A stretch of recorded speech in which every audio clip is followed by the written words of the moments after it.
paket halaman sekian, di LKS halaman sekian tuh lu lihat dah situ dah gitu.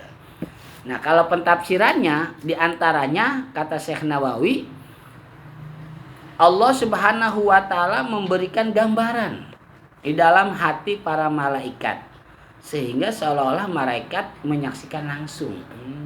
Jadi di benak ya. Di benaknya, oh begini, itu begini. Kan kita juga kadang-kadang belajar sama guru kan kayak kita sekarang aja di Mudzakarah kan. Keseringan mungkin saya pun seolah-olah memberikan gambaran kepada teman-teman di sini kan, seolah-olah teman-teman pun menyaksikan apa yang nggak saya gambarkan, gitu. Dan ini yang Allah lakukan pun seperti itu kepada malaikat. Ya pasti itu pertama ya, cara pertama untuk memberikan atau menjelaskan pelajaran-pelajaran yang mau disampaikan oleh si pengajar kepada pelajarnya. Jadi sama dia diberikan gambaran.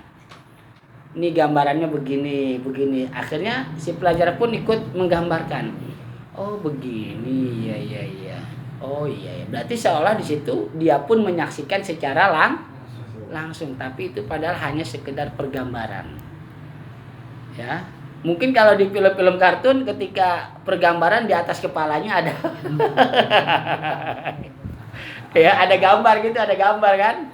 Kayak film siapa tuh? Apa yang suka berantem aja itu kartun?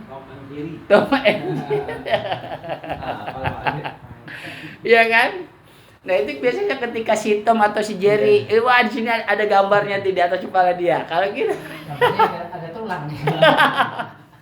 Gitu kan?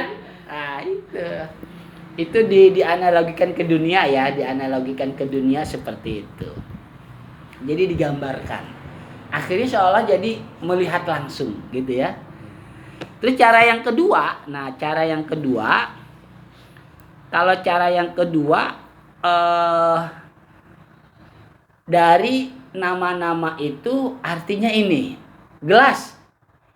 Nih malaikat nih, gua ngajarin ke Nabi Adam gelas. Nah gelas ini buat minum, gitu.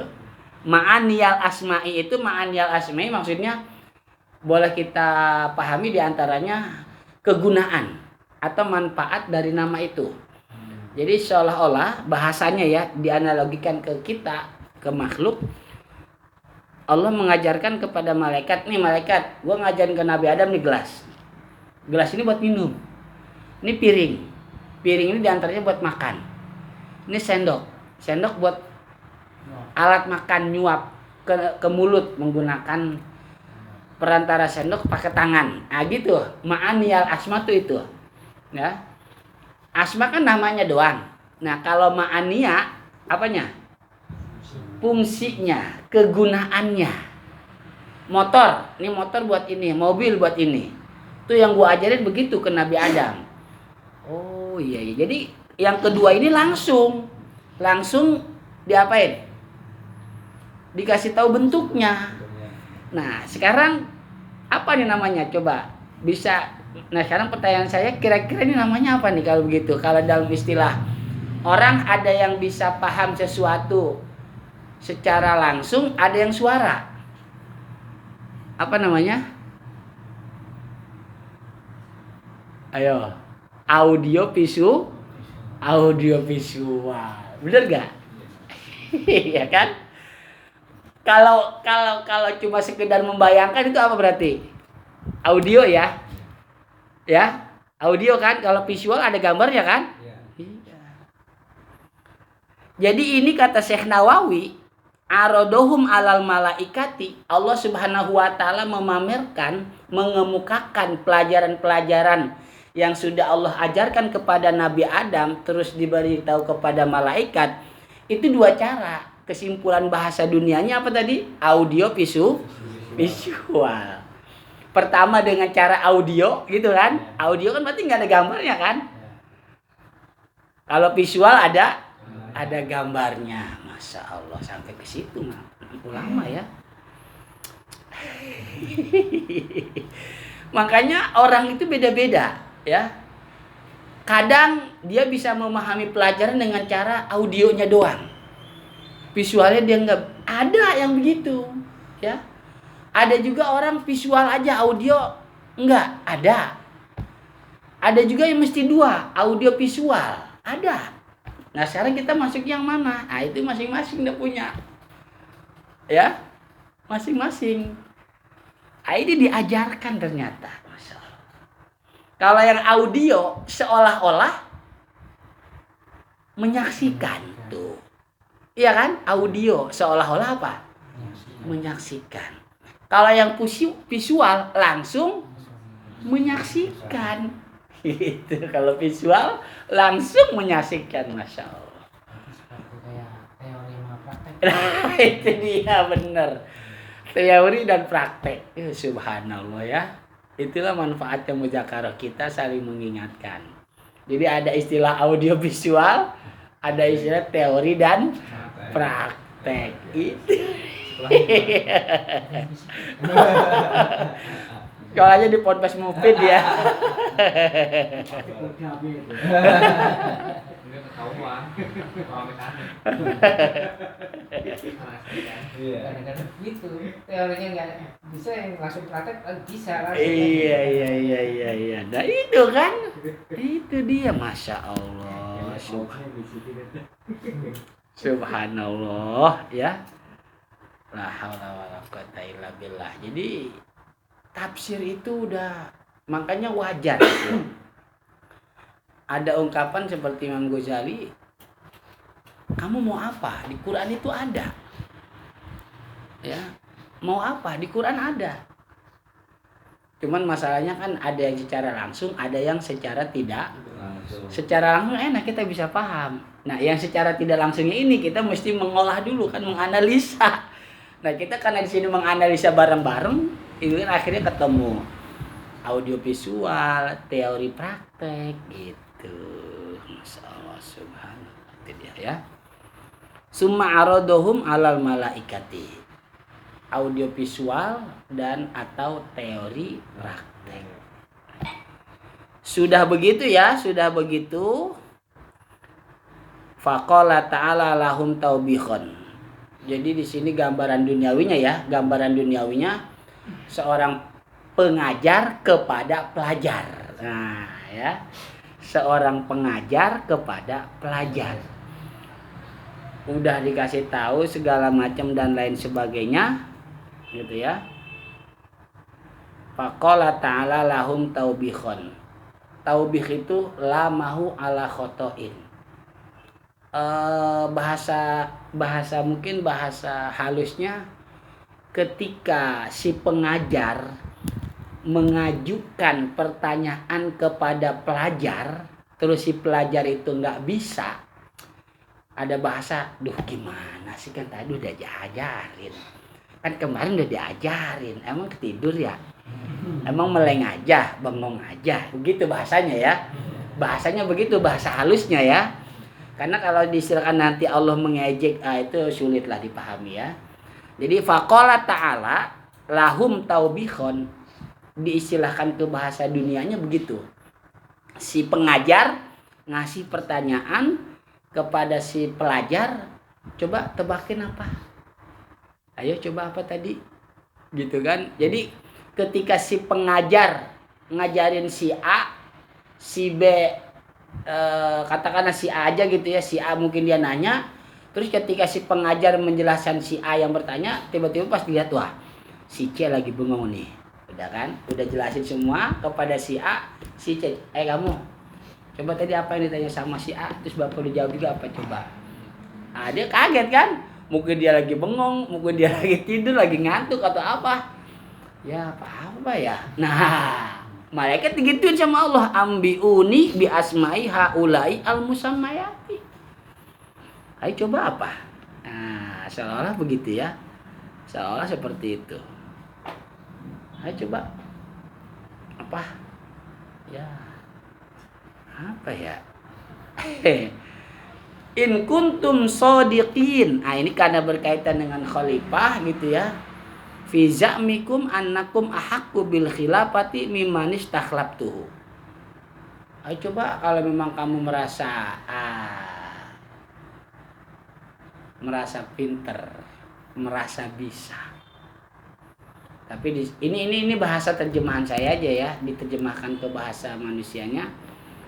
Jika kalian benar, in itu kan 50-50 ya, 50-50. Jika kalian benar pada sangkaan kalian bahwa kalian lebih berhak menjadi khalifah, buktinya saya tanya aja ini gimana nggak tahu jawabannya tuh, bahkan lebih banyak nggak taunya. Nabi Adam udah saya ajarin semua gitu. Makanya jangan merasa lebih berhak. Nah, jangan merasa lebih berhak karena ini permasalahan khilafah, tanda kutip ya, bukan khilafah saudara kita mengatakan anu ya, bukan. Jadi khilafah di sini kan masalah kepemimpinan, memimpin dunia saat itu ya, bumi. Berarti di sini pun bisa diistilahkan ke yang lain. Ya, jangan merasa lebih berhak menjadi ya mungkin dari jadi pemimpin keluarga, pemimpin wilayah terkecil sampai yang luas, atau merasa lebih apa, jangan ya, jangan begitu gitu. Karena gitu nih, ada gambaran di kita, gambaran jadi kita kadang-kadang ketika kita bersosial ya, kok kenapa dia sih, gua aja pak gitu kan, kenapa dia, gua aja, kenapa dia sih, saya aja. Terus katakanlah pihak yang memberikan wewenang tahu nih, dengar si Anu ngomong gitu, akhirnya coba nih tebakin begini tuh, begitu aja lu nggak tahu ya kan. Udah, makanya jangan saya tahu yang punya wewenang, nih gua demi dia, udah gua tahu lah. Nah, jadi kita jangan merasa apa ya, mungkin merasa melebihi dari yang berwenang ya, dari yang berwenang ya secara umum, karena kan di sini yang berwenang Allah Subhanahu wa taala. Jangan merasa lebih berhak dari yang berwenang gitu ya. Kasarannya jangan sok pintar gitu kan. Ya diantaranya bisa begitu juga gitu kan, dari yang berwenang ya. Jangan lebih merasa lebih berhak dari yang berwenang ya, dari yang berwenang gitu ya, dari yang, karena kan di sini kalau ngomong yang memiliki wewenang ya Allah Subhanahu wa taala. In kuntum shodiqin, jika kalian benar bahwa kalian itu mengaku lebih berhak menjadi pemimpin bumi pada saat itu dibandingkan Nabi Adam. Itu kan. Nah, itu. Makanya kita kadang-kadang mungkin kita pernah juga umpama gitu ya, ketika dalam keluarga permasalahan apa yang menjadi wewenang istri, kira-kira apa yang menjadi wewenang istri dalam keluarga? Yang jadi wewenang istri kira-kira apa? Yang jadi wewenang istri rumah, mengurus anak. Ya pokoknya yang jadi wewenang istri lah ya. Iya. Yang jadi wewenang istri lah ya, seperti apa tadi, ngurus rumah, apa anak mungkin juga gitu ya. Ketika bahasanya ketika memang di secara umum ya, ditentukan bahwa yang mencari nafkah adalah suami gitu ya. Berarti kan wewenang istri di rumah sepenuhnya. Nah, kan itu kan wewenang istri kan. Ya. Udahlah Pak, udahlah ya, udahlah Bi gitu kan. Ini mah wewenang istri, uang belanja gitu kan, masalah belanja. Udah suami mah nggak tahu apa-apa udah. Ah itu kan wewenang istri kan. Masa mah beres pokoknya ini kan duitnya.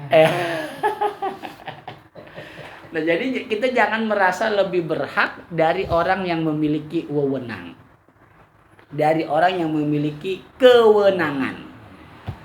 Jangan merasa untuk seperti itu. Nah itu diantaranya